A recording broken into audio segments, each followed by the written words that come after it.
Jay Leno's Garage.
'75 Norton Commando High Rider.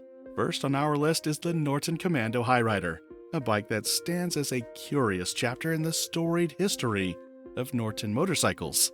In the mid-1970s, Norton, a company revered for producing high-performance cafe racers and road bikes, decided to dip its toes into the chopper craze that was sweeping the US market. The result was the High Rider, a factory-built chopper that seemed to defy the very essence of what made Norton beloved by enthusiasts. The High Rider was powered by the reliable 750cc Commando twin engine, known for its smoothness and torque, thanks to Norton's innovative isoelastic suspension system. On paper, it should have been a decent performer, but the styling choices were baffling.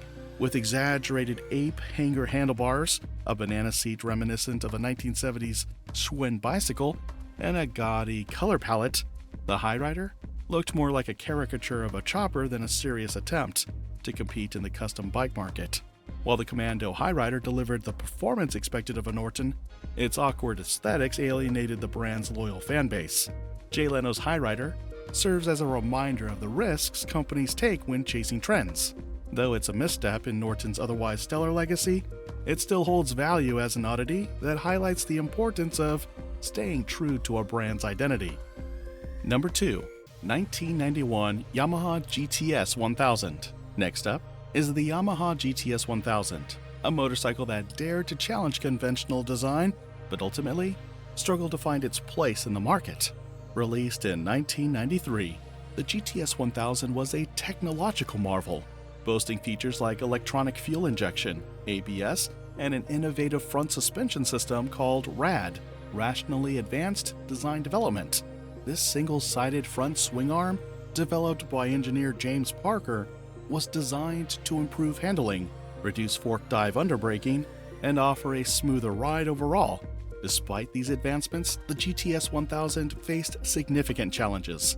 Its innovative suspension added weight, bringing the bike's curb weight to nearly 600 pounds, making it cumbersome for the sport touring category.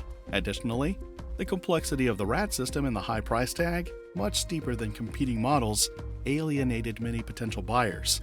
Riders often found it over-engineered and intimidating compared to more traditional setups.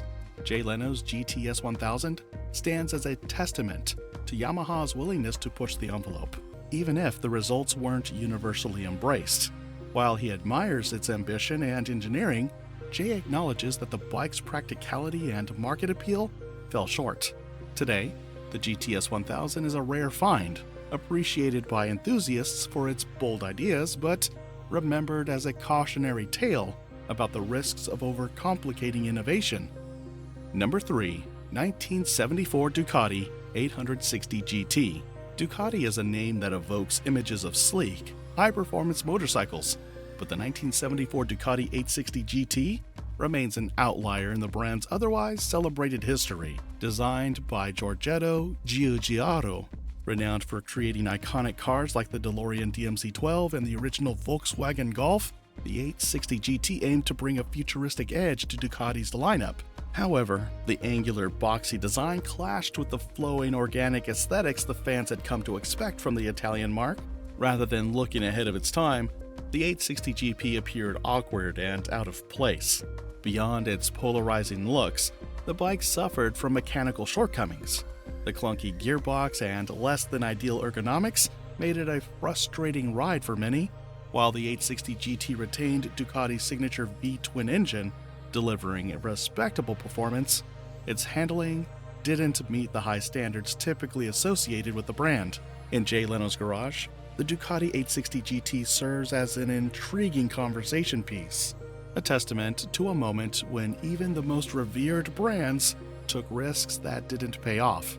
While Jay appreciates its historical significance and bold design attempt, the 860 GT remains a bike that collectors and enthusiasts approach with mixed feelings, symbolizing a rare misstep in Ducati's otherwise stellar reputation. Number 4. 1985 Harley-Davidson FX RT Sport Glide. Harley-Davidson is an American icon, synonymous with rugged cruisers and a spirit of freedom. But even the most storied brands have their off days. Enter the FX RT Sport Glide, Harley's bold attempt in the 1980s to merge the practicality of a sport touring bike with the classic cruiser aesthetics that defined the brand. While the concept seemed promising on paper, the execution left much to be desired. Released in 1983, the FX RT Sport Glide was part of Harley's effort to attract a younger, more performance-oriented demographic. It featured a frame-mounted fairing, saddlebags, and a slightly more aggressive riding position. However, its bulky design and polarizing styling alienated traditional Harley fans, while its less than stellar performance failed to win over sport touring enthusiasts. The vibration-heavy machine and lackluster handling were stark contrasts to the sleek and nimble competitors in the same category. In Jay Leno's Garage, the FX RT Sport Glide serves as a time capsule, representing Harley's experimental phase during the challenging AMF years. While it's far from a fan favorite, Jay values it for its historical significance and a reminder of the brand's resilience. The FX RT Sport Glide may not be a shining star in Harley's lineup, but it's a piece of their journey that paved the way for future innovations. Number 5. 1999 Honda Rune. The Honda Rune is one of the most polarizing motorcycles ever produced, dividing opinions among riders and enthusiasts alike. Initially revealed as a concept bike in 1995 under the Zodia name, and later evolving into the Rune by 2004, the Rune was Honda's ambitious foray into the world of futuristic cruisers. By 2004, the company decided to take a bold step and put the Rune into limited production, cementing its place as one of the most unconventional bikes in Honda's history. At its heart, the Rune featured an 1832cc flat-six engine borrowed from Honda's Goldwing, delivering smooth, effortless power. The performance was undoubtedly impressive, but the bike's sheer size and weight, coming in at nearly 900 pounds, made it unwieldy for everyday use. The Rune's radical design, with its elongated wheelbase, single-sided trailing link front suspension, and flowing chrome accents, was undeniably striking, but it came at the cost of practicality.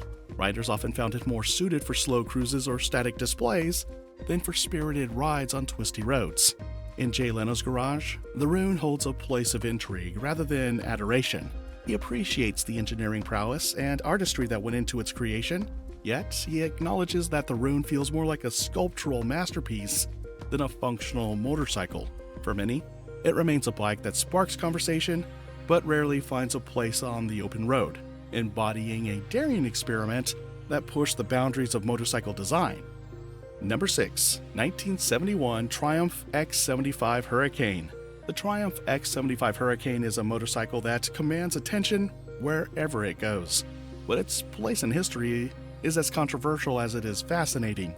Designed by legendary motorcycle stylist Craig Vetter in the early 1970s, the Hurricane was intended to be a bold departure from Triumph's more traditional offerings.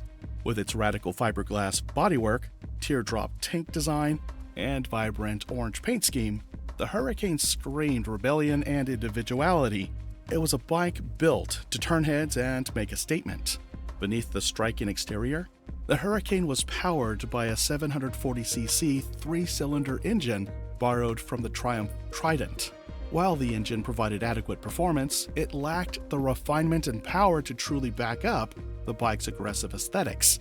At nearly 450 pounds, it was also heavier than its competitors, making it less nimble on the road. Triumph marketed the Hurricane as a high-performance cruiser but its handling and reliability often left riders wanting more.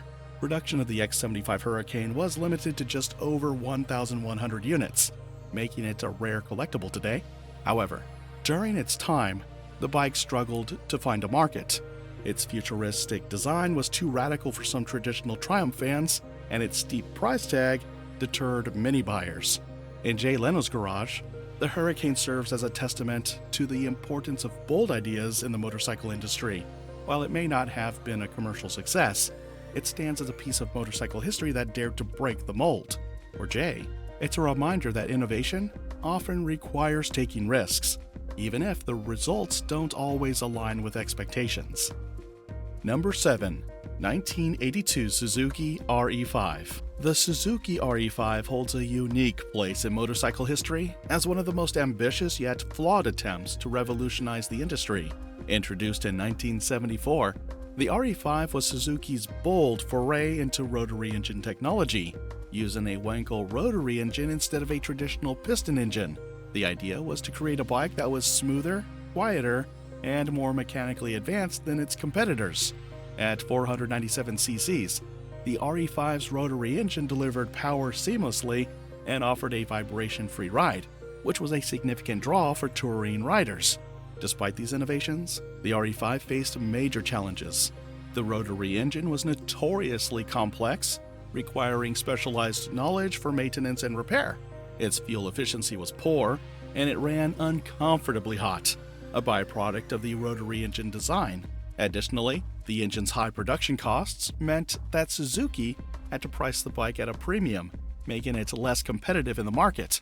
The unusual tube-shaped instrument cluster and taillight, meant to emphasize the bike's futuristic vibe, only added to its divisive reception. Produced just 2 years, the RE5 sold fewer than 7,000 units worldwide, falling well short of expectations. Its commercial failure marked the end of rotary engine motorcycles for Suzuki as they shifted focus back to traditional designs. In Jay Leno's Garage, the RE5 stands as a testament to daring engineering and the risks of innovation. While its quirks make it an impractical ride today, its historical significance and unique engineering draw admiration from enthusiasts. For Jay, the RE5 represents the spirit of experimentation, a bike that may have missed the mark but remains an intriguing relic of motorcycle history. Number 8. 1994 Buell S2 Thunderbolt. The Buell S2 Thunderbolt is a fascinating chapter in the history of American sport bikes, representing an ambitious yet flawed attempt to create a machine that could rival European and Japanese competitors. Released in 1994, the S2 Thunderbolt was one of the first models produced by Buell Motorcycles after its partnership with Harley-Davidson. At its core was a Harley-Davidson 1203cc V-twin engine, which provided plenty of torque, but struggled to deliver the high revving power associated with traditional sport bikes. The S2 Thunderbolt was designed with innovation in mind. It featured Buell's signature engineering quirks, such as a rigid chassis with a short wheelbase for nimble handling and a unique underbody exhaust system. Despite these efforts, the bike fell short of expectations. Reliability issues plagued its early models, including inconsistent performance, oil leaks, and overheating problems. Riders also criticized its clunky transmission and a lack of refinement compared to smoother, more polished competitors. Aesthetically, the S2 Thunderbolt sported a distinctive design, but its unconventional look wasn't for everyone. While some appreciated its bold styling, others found it awkward and unappealing, limiting its mainstream appeal. Over its short production run, the S2 struggled to gain traction in a market dominated by sports bikes with superior engineering and performance. Jay Leno keeps the S2 Thunderbolt in his collection as a nod to Buell's innovative spirit and its place in American motorcycle history. It's a bike that dared to push boundaries, even if it didn't successfully succeed. For Jay, the S2 is a reminder that sometimes bold ideas need refinement before they can truly shine, making it a thought-provoking addition to his garage. Number 9. 1983 Yamaha XVZ12 Venture. As we near the final stretch, we revisit the Yamaha XVZ12 Venture, a bold attempt by Yamaha to carve out a space in the luxury touring motorcycle market of the 1980s. Introduced in 1983, the XVZ12 Venture was Yamaha's answer to the Honda Gold Wing, featuring a 1,198cc V4 engine that delivered an impressive 90 horsepower. Designed for long-distance comfort, it boasted features like adjustable air suspension, a plush seat, and integrated storage compartments that appeal to serious touring enthusiasts. Despite its innovations, the XVZ12 Venture struggled to gain traction due to notable flaws. Its powerful engine was offset by a cumbersome frame, making it unwieldy at lower speeds and challenging to maneuver. Riders also reported frequent electrical problems, particularly with the onboard systems and wiring, which tarnished its reputation for reliability. At a hefty weight of over 800 pounds fully loaded, the bike's bulk further alienated potential buyers who sought a more agile touring option. Jay Leno's XVZ12 Venture holds a place in his garage as a tribute to Yamaha's ambitious foray into luxury touring motorcycles. While it was a pioneering effort, Jay acknowledges its shortcomings, viewing it as a stepping stone that helped shape the evolution of touring bikes. The Venture remains a testament to how bold ideas sometimes fall short in execution. Number 10. 1973 Kawasaki Z1 900. The Kawasaki Z1 900 is often hailed as a groundbreaking motorcycle that set a new benchmark for performance and style in the 1970s. Introduced in 1972, the Z1 was Kawasaki's response to Honda's revolutionary CB750, and it became an instant icon in the burgeoning superbike era, with its 903cc inline-4 engine producing an impressive 82 horsepower. The Z1 was the fastest production motorcycle of its time, capable of reaching top speeds of over 130 miles per hour. However, the early Z1 models were far from perfect. One of the most significant drawbacks was the bike's weak frame, which struggled to handle the immense power of the engine. Riders frequently reported instability, particularly at high speeds or during aggressive cornering. Additionally, the rear suspension's shortcomings added to its handling woes, making the early Z1 a thrilling but somewhat unruly ride. Despite these flaws, the Z1 laid the foundation for Kawasaki's dominance in the superbike category. Over its production run, the Z1 evolved into a more refined machine, addressing many of the early issues and solidifying its legendary status. Jay Leno's early Z1 900 is a prized piece of his collection, not just for its historical significance, but as a reminder that even iconic machines start with imperfections. It represents the relentless pursuit of innovation that transformed the Z1 from a flawed pioneer into a timeless classic. Number 11. 1997 BMW R1200C. The BMW R1200C was BMW's ambitious attempt to enter the cruiser motorcycle market, a segment long dominated by American giants like Harley-Davidson and Japanese competitors. Introduced in 1997, the R1200C was a significant departure from BMW's traditionally sporty and adventure-focused motorcycles. The company aimed to attract a new audience, riders who valued style, comfort, and a relaxed cruising experience over sheer performance. The R1200C was powered by an air and oil-cooled 1170cc flat-twin boxer engine that produced around 61 horsepower and 72 foot-pounds of torque. While the engine delivered smooth, reliable performance typical of BMW, it fell short compared to the high-powered cruisers in the market at the time. The bike's handling, while competent, leaned more toward BMW's signature precision than the laid-back riding-style cruiser enthusiasts sought.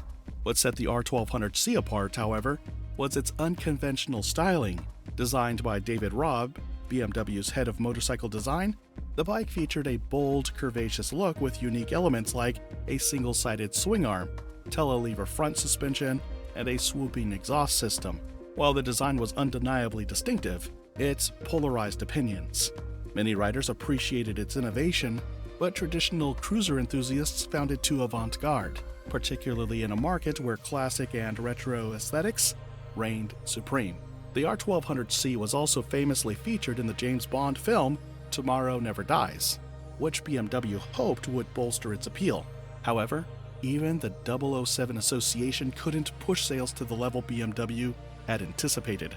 Over its production run from 1997 to 2004, BMW sold approximately 40,000 units worldwide, a respectable figure but far from what they needed to establish a strong foothold in the cruiser market.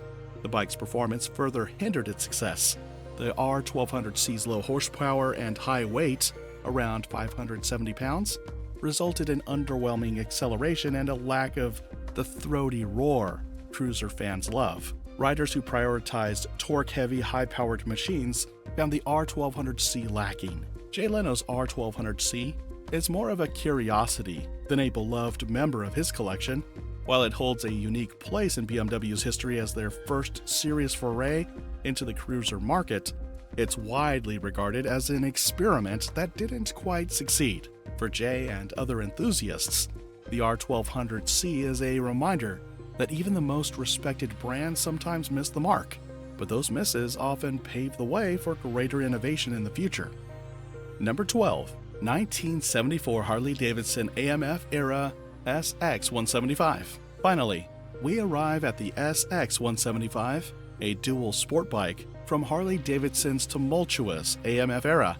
Manufactured between 1975 and 1978, the SX175 was Harley-Davidson's attempt to break into the off-road and lightweight motorcycle market during a time when competition from Japanese manufacturers like Honda and Yamaha was fierce. This bike was part of Harley's collaboration with unmatched, an Italian company they had acquired in the 1960s, which was responsible for producing many of Harley's smaller bikes during this period. The SX175 featured a 175cc two-stroke engine, producing approximately 15 horsepower, and it was marketed as a versatile bike for both on- and off-road use. It had a lightweight frame, a high-mounted exhaust for ground clearance, and a simple, rugged design aimed at attracting younger riders and off-road enthusiasts. However, despite these efforts, the SX175 struggled to gain traction in the market. Sales figures were modest, with Harley-Davidson's lightweight bikes unable to match the performance, reliability, and affordability of their Japanese competitors. One of the primary issues with the SX175 was its build quality. Produced during the AMF era, a time when Harley's focus on mass production led to declining craftsmanship, the bike was plagued by mechanical issues, poor reliability, and subpar components. Riders often reported problems with the engine, electrical systems, and suspension, making it a less than desirable option for serious off-road enthusiasts. Despite its flaws, Jay Leno keeps the SX175 in his garage, not as a prized possession, but as a reminder of Harley-Davidson's resilience. The bike represents a low point in the company's history, a time when it struggled to compete and faced the threat of obsolescence. However, this period also served as a catalyst for change, ultimately leading to Harley's buyback from AMF in the early 1980s, and its subsequent revival as an iconic American brand. Though the SX175 might not be remembered fondly by riders, it holds a unique place in Harley-Davidson's history as a symbol of lessons learned and the company's eventual resurgence. For vintage motorcycle enthusiasts, it serves as a fascinating chapter in the story of an American motorcycle legend. And there you have it, 12 of the worst motorcycles in Jay Leno's garage. These bikes may not be the stars of the collection, but they're important chapters in the story of motorcycle evolution. Each one tells a tale of ambition, experimentation, and sometimes failure. Which of these bikes do you think deserves a second chance? Let us know in the comments below, and don't forget to like, share, and subscribe for more deep dives into the fascinating world of vintage vehicles. Until next time, keep exploring and stay inspired.